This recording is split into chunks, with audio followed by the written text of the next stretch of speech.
¿Por qué es tan controversial el acuerdo del FMI? Con simpatizantes y opositores en todo el mundo, el Fondo Monetario Internacional es una de las instituciones financieras más conocidas e importantes.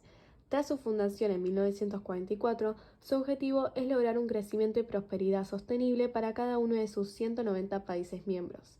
Sin embargo, sus acciones nunca están exentas de controversia. Primero, para poder entender por qué es controversial el acuerdo con el FMI, es necesario entender qué es la deuda soberana. La deuda soberana es aquella contraída por un Estado con el objetivo de poder aumentar la inversión y la producción del mismo. Cuando un Estado pide un préstamo, involucra, en la mayoría de los casos, a organizaciones financieras internacionales. Estas prestan dinero, generalmente a estados en vía de desarrollo, para que puedan aumentar la producción y el nivel de inversión y a cambio reciban beneficios. El capital fluye de los estados más desarrollados a los menos desarrollados debido a que en estos últimos la escasez de capital hace que las pequeñas inversiones puedan generar grandes beneficios, aunque poseen un riesgo mayor.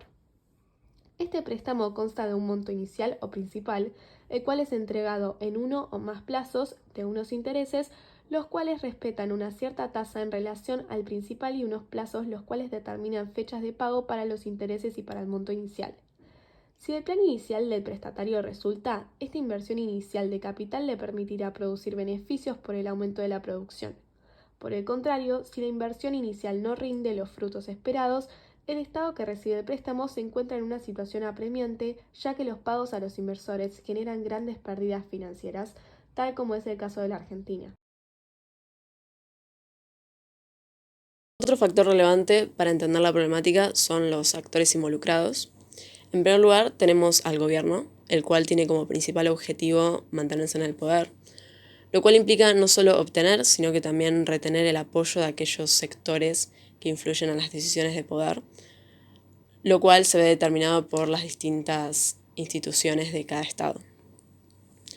Retomando el ejemplo de Argentina, al esta ser una democracia, el principal objetivo del gobierno es obtener la mayor cantidad de votos posibles, aunque también tienen el incentivo de destinar la menor cantidad de fondos posibles para pagar la deuda externa, ya que estos fondos podrían ser utilizados para distintos proyectos o sectores nacionales, siempre y cuando las consecuencias de esto no superen los beneficios esperados.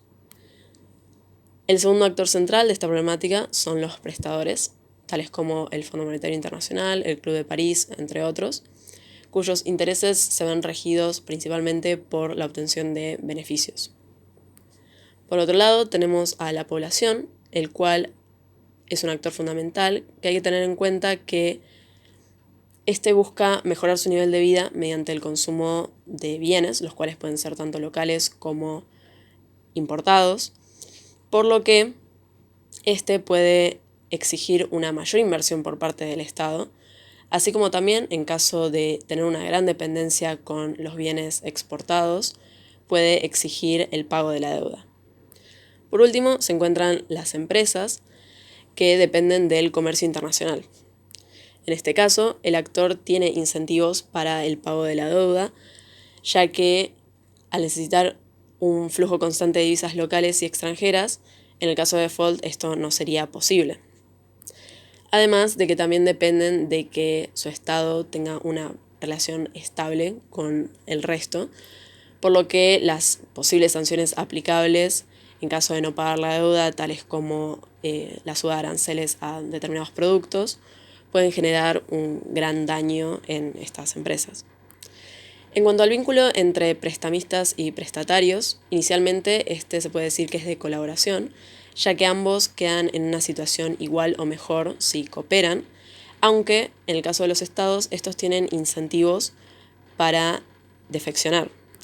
A partir de esta situación podemos decir que existen tres escenarios posibles, el cual en primer lugar se encuentra el pago de la deuda en su totalidad, la renegociación de la misma o el default.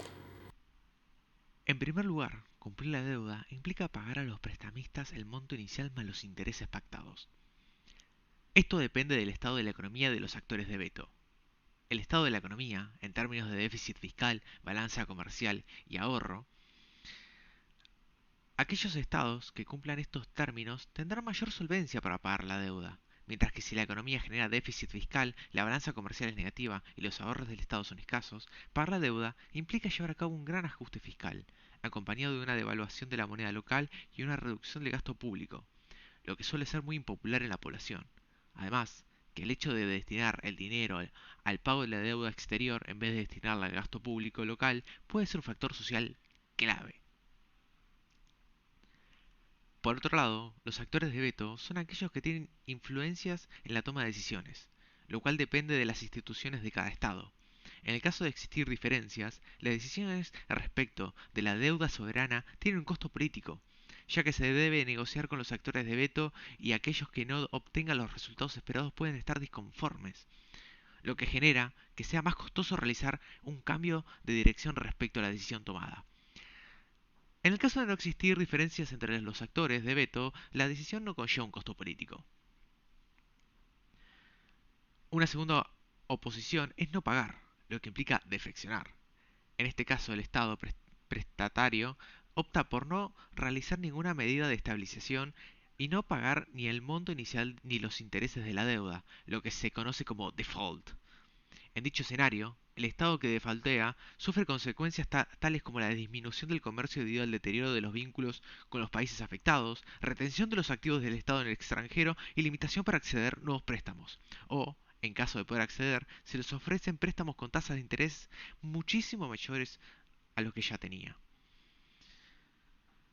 La decisión en el aspecto económico depende de si el pago del préstamo con sus intereses es una mejor opción o no al no pagar y sufrir las consecuencias. Pero también existen consecuencias sociales que afectan la decisión. En caso de que la población considere que la mejor opción era pagar la deuda, se puede generar un fuerte descontento en el gobierno y perjudicar las futuras elecciones. Uno de los motivos principales de dicho descontento es que disminuye el nivel de importaciones, lo que repercute en el nivel de vida de las personas. Por último, existe el escenario de la renegociación de la deuda.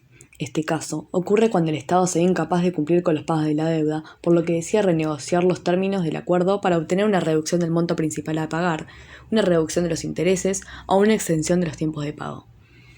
En el caso de entrar a una reestructuración del acuerdo, comienza una etapa de regateo, en la que existe una relación de coordinación, porque el fondo tiene incentivos para lograr un nuevo trato, ya que sus opciones son negociar uno nuevo o no obtener ningún beneficio, ya que el Estado entraría en default.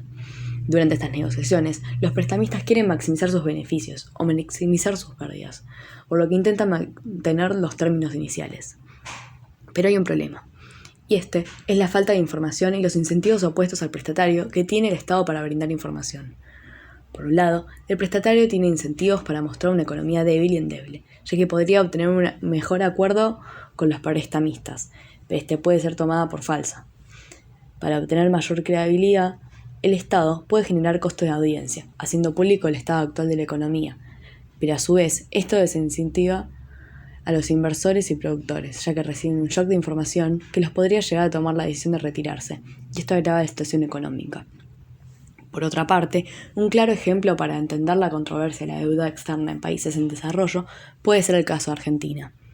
La Argentina posee una larga historia de préstamos con el FMI.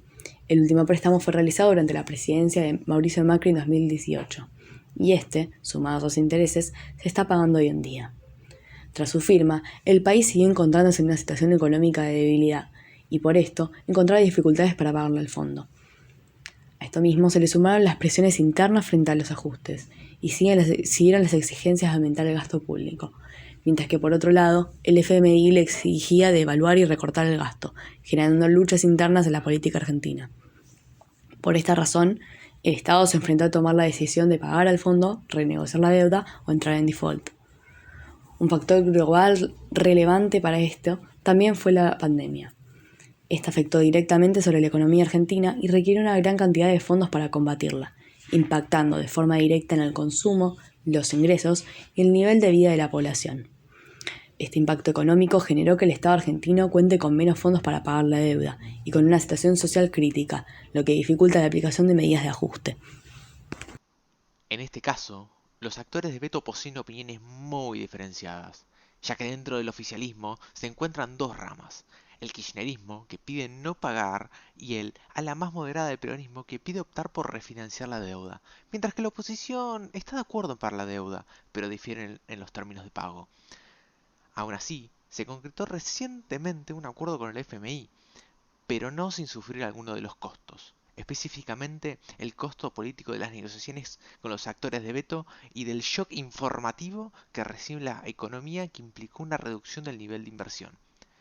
A pesar del acuerdo, el gobierno no ha implementado todas las medidas de ajuste solicitadas por el fondo, lo que podría sugerir que el gobierno está intentando evitar el costo de las medidas impopulares y dilatar los pagos hasta el mandato del próximo presidente.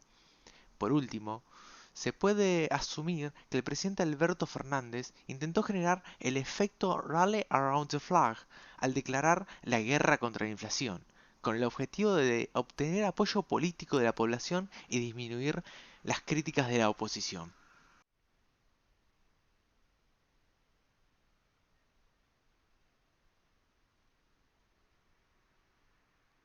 En conclusión, un acuerdo con el FMI es controversial siempre y cuando la economía se encuentra en una situación endeble, cuando las tensiones sociales dificultan en las medidas de ajuste y la estabilización, y si se considera que los fondos destinados a pagar la deuda podrían ser utilizados en el ámbito local y los actores de veto se encuentran divididos. Muchas gracias.